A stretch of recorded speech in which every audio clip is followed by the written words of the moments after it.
مفتی طارق مسعود کے بیانات کے لیے طارق مسعود آفیشیل کو سبسکرائب کریں۔ طارق مسعود آفیشیل۔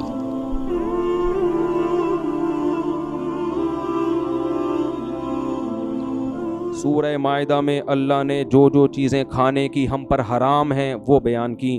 حرمت علیکم المیتہ، مردار کھانے کی اجازت نہیں۔ بکری مر گئی اٹھا کے کھا لیا، چائنا والے کھا لیتے ہیں مرا ہوا کتا بھی، ہمیں مری ہوئی بکری کھانے کی بھی اجازت؟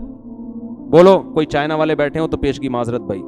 فرمایا والدم، خون کی اجازت نہیں ہے، انسان ہو تم، ہم خون نہیں پی سکتے، سمجھ رہے ہو؟ اور یہ جو اونٹ کا خون نکال رہے ہوتے ہیں نا گھٹنوں پہ ڈالنے کے لیے جوڑے، یہ بھی چھوڑ دیں، یہ خون ناپاک چیز ہے، استعمال کی چیز نہیں ہے۔ اکثر میں نے دیکھا خون کو اونٹ کو نہر کرتے ہیں لوگ، بالٹیاں لے کے کھڑے ہوتے ہیں پتہ نہیں گھٹنوں کے درد کے لیے، گندی ناپاک چیز ہے، چھوڑ دو بھائی اس کو اپنے حال۔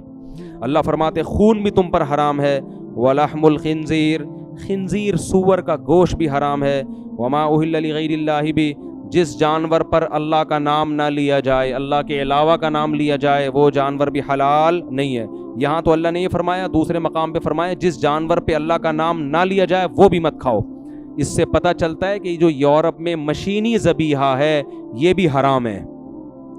نئے نئے مفتی مارکیٹ میں آ رہے ہیں، ہر حرام کو نہ کچھ گھما پھرا کے حلال کر کے کھا جاتے ہیں۔ امریکہ میں، فرانس میں، آسٹریلیا میں آپ کو جدید مفتی ملیں گے غامدی صاحب جیسے، وہ کہتے ہیں کوئی بات نہیں، مشین پہ اللہ اکبر چل رہا ہے نا تو چکن ذبح ہو رہی ہے تو اللہ کا نام تو ہو گیا۔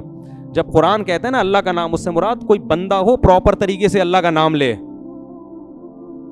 کیسٹ نہیں اس سے مراد ہے۔ اب بتاؤ ٹیپ ریکارڈ یہاں رکھ کے چلے جاؤ آپ، میں تراویح پڑھا رہا ہوں نا تو میں اپنی آواز میں قرآن پڑھ کے ٹیپ چلا کے چلا جاؤں، نماز ہو جائے گی؟ ہے بھائی؟ او بھائی بندہ کھڑا ہو آگے، ٹھیک ہے نا، بندہ کھڑا ہو۔ اسی طرح یہ جو عرب ملکوں میں ایک اذان ہوتی ہے، باقی تمام مسجدوں میں ریکارڈنگ چلتی ہے، یعنی وہ تمام مسجدوں سے نشر ہوتی ہے، مجھے اس پر بھی اطمینان نہیں ہے۔ اذان شاعر اسلام میں سے ہے، ہر نماز کے لیے پراپر طریقے سے مؤذن کو حکم ہے کہ وہ اذان دے۔ انہوں نے شارٹ کٹ راستہ نکالا ہوا ہے، ایک اذان ہوگی وہی ہر مسجد سے نشر ہوگی، یہ مزیداری والا کام نہیں ہے، پراپر اذان ہونی چاہیے بھائی، ہر مسجد میں ایک مؤذن ہوگا جو لوگوں کو نماز کے لیے بلائے گا۔ تو مشینی ذبیحہ حلال نہیں۔ اللہ نے فرمایا کہ وہ جانور جس پر پراپر طریقے سے اللہ کا نام لیا جائے، یہ جو مرغی والے گٹکے منہ میں رکھ کے بیٹھے ہوئے ہوتے ہیں، ان کو بولا کرو گٹکا تھوک کے ذرا اس پہ اللہ کا نام لو مرغی ذبح کرتے ہوئے۔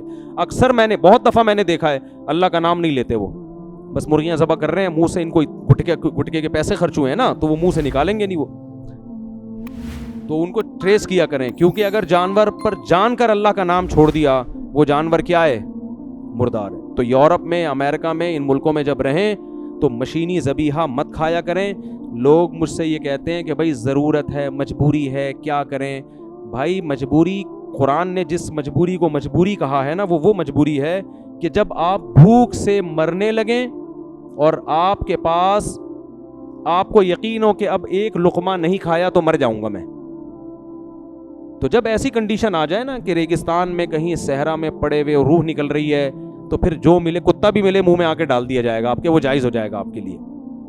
تھوڑی دیر کے لیے انسان یعنی چھوڑے وہ کتا پن جو ہے نا دکھا دے وہ، لیکن یہ کوئی مجبوری نہیں ہے، کیونکہ چکن کھانا فرض نہیں ہے اسلام میں، میٹ کھانا فرض نہیں ہے۔ ایسی صورت میں آپ سبزیاں کھا کے گزارا کریں۔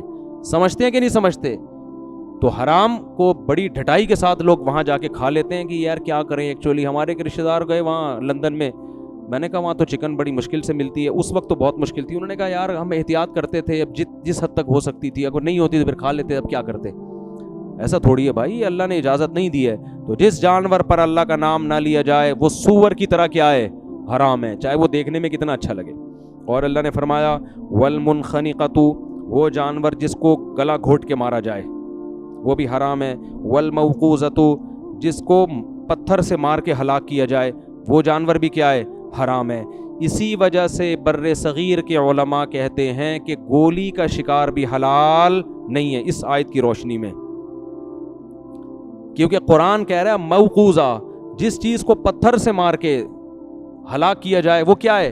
حرام، یعنی دھار والی چیز تو حلال ہے، جیسے تیر ہے یا چھری میں دھار ہوتی ہے نا، تو گولی جو ہے نا، گولی اس میں دھار نہیں ہوتی، یہ جو آر پار ہوتی ہے یہ دھار کی طاقت سے نہیں ہوتی بلکہ پھینک کی طاقت سے ہوتی ہے. تو یہ بھی پتھر ہی کے حکم میں ہے، پتھر کبھی پتھر کا ہوتا ہے، کبھی لوہے کا بھی ہو سکتا ہے وہ، تو قرآن نے کوئی فرق نہیں کیا. یعنی آپ کسی جانور کو کھینچ کے پتھر ماریں اللہ اکبر کہہ کے، وہ پتھر اس کے آر پار ہو جائے گا، اس سے خون نکلے گا، پھر بھی وہ جانور حلال نہیں ہوگا. اب بعض عرب علماء کہتے ہیں کہ گولی جو ہے نا وہ کیا کرتی ہے، خون بہا دیتی ہے جانور کا، اس لیے وہ حلال ہے. ہم یہ کہتے ہیں کہ قرآن نے کہا پتھر سے مارا ہوا جانور حرام ہے، اس میں قرآن نے کوئی شرط بیان نہیں کی کہ اس کا خون نکلے یا نہ نکلے. تو گولی میں کیا ہوتا ہے کہ پتھر آپ ہاتھ سے پھینکتے ہیں، اس کی اتنی طاقت نہیں ہوتی کہ آر پار ہو جائے. گولی ایک ایسا پتھر ہے جس کے لیے آپ ایک اسلحہ استعمال کرتے ہیں، ایسا ہی ہے جیسے اس کی نال میں پتھر رکھ کے فائر کر دیں یا کلاشن کوف کی گولی رکھ کے فائر کر دیں، حکم پہ کوئی فرق نہیں پڑے گا. ہاں کلاشن کوف کے آگے کوئی ایسی بندوق ہو جس کے آگے دھار ہو، یعنی تیر لگا ہوا ہو، بلیڈ لگی ہوئی ہو، اس سے اگر بسم اللہ اللہ اکبر پڑھ کے فائر کریں گے، وہ اگر آر پار ہوگا اور اس سے خون نکل جائے گا جانور کا، تو وہ جانور کیا ہو جائے گا، حلال ہو جائے گا. دھار والی چیز جانور پہ لگنا ضروری ہے، جو پھینکنے کی طاقت کی وجہ سے اندر جاتی ہے اس سے جانور حلال نہیں ہوتا. یہ دور اباحت پسندی کا ہے، لوگ آسانیوں کی طرف جا رہے ہیں. تو جب پرندوں کا شکار کرنے جایا کریں، جانور کا شکار کرنے جایا کریں، تو اگر آپ نے گولی سے شکار کیا ہے تو اگر ذبح کرنے کی نوبت نہ آئے تو وہ جانور مت کھایا کریں، اس کو کیا کر دیں، چھوڑ دیں، وہ حرام ہو گیا. ہاں آپ نے گولی سے شکار کیا، قریب گئے، جانور تڑپ رہا ہے، آپ نے اس کے مرنے سے پہلے اس کے گلے پہ چھری پھیر دی تو وہ جانور کیا ہو جائے گا، حلال. ہاں یہ ضرور ہے کہ اگر آپ نے گولی کے بجائے تیر سے شکار کیا، ارطغرل کے ڈرامے دیکھ دیکھ کے آپ کو تیر اندازی کا شوق پیدا ہو گیا، تیر سے، اب مزہ بھی تیر کا ہے، ایسا شوں کر کے جاتا ہے، یا آپ کے پاس کوئی ایسی بندوق ہے جس کے آگے تیر لگا ہوا ہے، یا ایسی گولی لگی ہوئی ہے جس کے آگے بلیڈ ہے، جس کے آگے کیا ہے، بلیڈ ہے، تو پھر جب آپ اس سے شکار کریں گے بسم اللہ اللہ اکبر پڑھ کے، وہ شکار اگر جانور کو، وہ تیر اگر جانور کو لگے گا تو اس میں فوراً آپ پر لازم ہے کہ آپ جانور کی طرف بھاگیں، اور وہ تیر آپ نے پھینکا اللہ اکبر پڑھ کے، آپ جیسے ہی جانور کے قریب پہنچے پتہ چلا جانور کا انا للہ ہو چکا ہے، تو بھی وہ جانور حلال ہے. سمجھتے ہو کہ نہیں سمجھتے ہو؟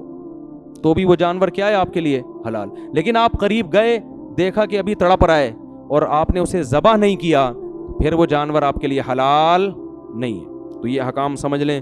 والمتردیۃ، وہ جانور جو پہاڑی سے گر کے ہلاک ہو، وہ بھی. والنطیحۃ، ایک جانور نے دوسرے جانور کو مار کے ہلاک کر دیا، وہ بھی حرام ہے.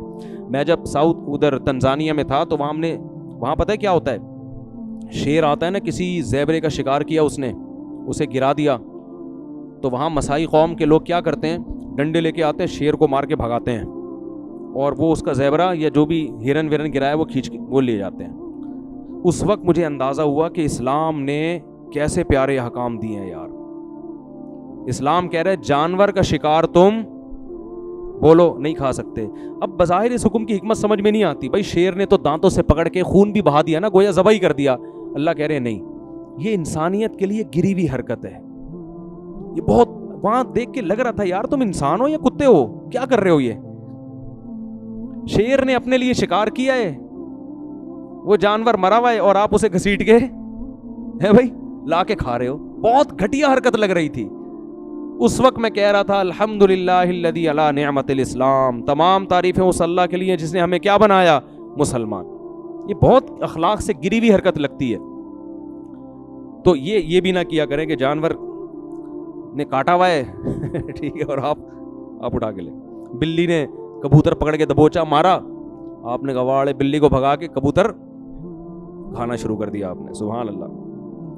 تو فرمایا وما ذبح علی النصب، جو مزاروں پہ بکرے ذبح ہوتے ہیں اللہ فرماتے ہیں وہ بھی مت کھایا کرو. لنگر کے نام پہ وہ بزرگوں کی تقرب کے لیے جانور ذبح ہو رہے ہوتے ہیں، اس کو بھی ہمیں کھانے کی اجازت نہیں ہے. یہ جو مزاروں پہ جا کے کھا رہے ہیں نا لوگ، وہاں بکرے کٹ رہے ہوتے ہیں، یہ شرک یہ بھی شرک ہے نا, اس بزرگ کے لیے کٹ رہے ہوتے ہیں, یہ بھی کھانے کی اجازت نہیں ہے. اور اللہ نے فرمایا کہ ہاں تم جو کتوں کے ذریعے شکار کرتے ہو وہ شکار اللہ نے تمہارے لیے حلال کر دیا ہے, بشرطے کہ کتا سدھایا ہوا ہو. کوئی بھی جانور جس کو آپ نے سدھا دیا, سکھا دیا, اتنا ٹرین کر دیا کہ اب وہ اپنے لیے شکار نہیں کر رہا بلکہ کس کے لیے کر رہا ہے, آپ کے لیے کر رہا ہے, تو اللہ فرماتے ہیں کہ بسم اللہ پڑھ کے اگر وہ جانور کو تم نے چھوڑا ہے جنگل میں اور وہ جانور تمہارے لیے شکار کر کے لاتا ہے تو تمہیں وہ شکار کھانا جائز ہے, کیونکہ اس نے اپنے لیے نہیں کیا. تو یہ کتے یا کوئی بھی جانور جس کو سدھا لیا گیا ہو نا, اس میں یہ اصول ہے. کتوں کو بھی سکھایا جاتا ہے, بعض کو شکار سکھایا جاتا ہے, بہت سارے جانوروں کو. تو کتے کا حکم یہ ہے کہ اگر آپ نے اس کو شکار سکھا دیا, آپ نے جانور پر بسم اللہ اللہ اکبر پڑھ کے کتا چھوڑا, کتا اسپیڈ میں تگڑ تگڑ تگڑ تگڑ جا رہا ہے بھائی, اور اس نے جا کے ہرن کو اڑنگی دے کے گرایا, تو آپ پر لازم ہے کہ آپ بھی اپنی اسپیڈ کتے کے قریب قریب بولو کر لیں. اب جب آپ وہاں گئے, کتے نے گرا دیا, اگر کتے نے اس میں سے ایک نوالا بھی کھا لیا تو اب وہ آپ کے لیے جانور حلال بولو نہیں, کیونکہ یہ اس کا مطلب یہ کتے نے کتا پن کیا اس دفعہ, یہ اس نے آپ کے لیے نہیں بلکہ بولو بھائی یہ ابھی صحیح طرح سیکھا ہی نہیں ہے. خود اگر ایک نوالا بھی کھا لیا نا تو یہ کتے نے کیا کیا اس دفعہ, کتا پن دکھایا پورا, ٹھیک ہے, ابھی یہ سیکھا نہیں ہے. تو اگر اس نے نہیں کھایا, آپ کے لیے پکڑا ہوا ہے, تو اگر وہ مر بھی گیا نا اس دوران شکار, تو وہ بھی آپ کے لیے کیا ہے, حلال ہے. اس لیے کہ کتے کے جو نوکیلے دانت ہیں وہ تیر ہی سمجھے جائیں گے. گویا کتا آپ نے پھینکا ہے تو تیر پھینکنے کا یہ بھی طریقہ ہے, ٹھیک ہے نا, یہ بھی جانور آپ کا ایک آلے کے طور پہ کام کر رہا ہے. تو کتے نے جو دانتوں سے اس کو پکڑ لیا تو یہ جانور کس کے آئے. لیکن یہ ضروری ہے کہ آپ کے پہنچنے سے پہلے جانور مر چکا ہو. اگر آپ قریب گئے اور جانور زندہ تھا تو پھر آپ پر فوراً اس کو ذبح کرنا لازم ہے. ذبح نہیں کیا تو پھر یہ حلال نہیں ہوگا. سمجھتے ہو کہ نہیں سمجھتے؟ بعض کا بھی یہی, بعض کے بارے میں علماء کہتے ہیں کہ اگر بعض نے تھوڑا سا اس میں سے خود بھی کھا لیا تو بھی وہ حلال ہے, کیونکہ بعض کو اتنا ٹرین کرنا ممکن ہی نہیں ہے کہ وہ ایک نوالا بھی نہ کھائے, کیونکہ کتے کو تو چترول لگتے ہیں تو سمجھ جاتا ہے, بعض کو 2-3 چترول لگ گئے تو مر جائے گا بیچارہ, ٹھیک ہے نا. تو وہاں ضرورت کی وجہ سے اتنی گنجائش ہے اس کی. یہ کچھ احکام تھے.